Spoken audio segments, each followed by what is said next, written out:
Hello दोस्तों, बाजार invest with Rahul में आपका स्वागत है। आज हम बात करने जा रहे हैं इन्फोसिस के हाल ही में हुए शेयर बायबैक और उसके असर के बारे में। जैसा कि आपने देखा होगा, आज इन्फोसिस के शेयर में काफ़ी अच्छी तेज़ी देखने को आपको मिली होगी, जो लगभग 4 से 5% के आसपास है। हम जानेंगे क्यों कंपनी के प्रमोटर्स ने 18,000 करोड़ रुपये के बायबैक में हिस्सा नहीं लिया, इसका असर निवेशक पर क्या होगा। तो वीडियो के अंत तक जरूर आप बने रहें। चलिए एक एक करके शुरू करते हैं। सबसे पहले हम समझते हैं कि बाईबैक क्या होता है। सबसे पहले हम इसे समझते हैं। जब कोई कंपनी अपने खुद के शेयर बाजार से वापस खरीदती है, उसे हम बाईबैक कहते हैं। कंपनी ऐसा इसलिए करती है ताकि शेयर की संख्या कम रहे, शेयर धारकों को फायदा पहुंचे और शेयर का मूल्य बढ़ सके, शेयर में आपको एक तेजी दिखे। इन्फोसिस ने लगभग 18,000 करोड़ रुपये का सबसे बड़ा बायबैक की घोषणा की। कंपनी 10 करोड़ शेयर, जो 1,800 रुपया प्रति शेयर की कीमत पर खरीदने वाली है। यह कुल कंपनी की इक्विटी का लगभग 2.41% है। हम यहां समझने की कोशिश करते हैं कि प्रमोटर ने क्यों छोड़ा बायबैक। इन्फोसिस के जो फाउंडर हैं मूर्ति और सुधा मूर्ति, और को फाउंडर नंदन नेकनी, जो फैमिली हैं, इन सब ने बायबैक में हिस्सा नहीं लेने का निर्णय लिया। मतलब यह है कि अपने शेयर नहीं बेचेंगे। मतलब है कि वे कंपनी के भविष्य पर भरोसा रखते हैं। साथ ही इस निर्णय से रिटेल निवेशकों के लिए शेयरों का हिस्सा बढ़ गया है, यानी आम निवेशक को फायदा होगा। अगर हम बात करें तो अगर आप देखें तो निफ्टी के आईटी इंडेक्स में आपको एक अच्छा 3% का ग्रोथ दिख रहा होगा, जो कि यह न्यूज़ आने के बाद का असर आपको दिखा होगा। वहीं अगर इसके स्टॉक को अगर हम देखें तो यह भी 4 से 5% आपको बढ़ता दिख रहा होगा। इस खबर के बाद ही इन्फोसिस का शेयर जो है वह 4% के आसपास बढ़ा। यह निफ्टी के टॉप गेनर बन गया है।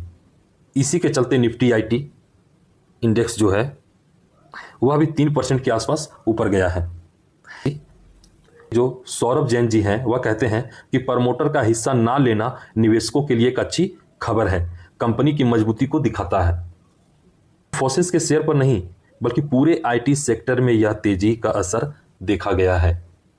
आपको हो ना हो, निफ्टी के आईटी सेक्टर जो है उसमें और इन्फोसिस के शेयर में, यह सभी में आपको एक तेजी देखने को मिलेगी। और साथ में ही डिविडेंड और बाकी कैपिटल एलोकेशन पॉलिसी के मुताबिक कंपनी में आने वाले कुछ सालों में फ्री कैश फ्लो का 85% शेयर धारकों को वापस करेगी के रूप में मिलेगा। यह एक बायबैक के जरिए होगा। अगर हम समझें अगर बायबैक को, तो वह 2017 में लगभग 11.3 करोड़ शेयर, जो कि लगभग 13,000 करोड़ रुपये था, उतना का था लगभग 2017 में। उसके बाद 2019 में देखें तो लगभग 8260 करोड़ का बायबैक के जरिए हुआ था। उसके बाद नेक्स्ट अगर देखें तो 2022 में लगभग 9300 करोड़ के जरिए जो है वह को प्रॉफिट पहुंचा था। यानी कहीं ना कहीं इस बार 18,000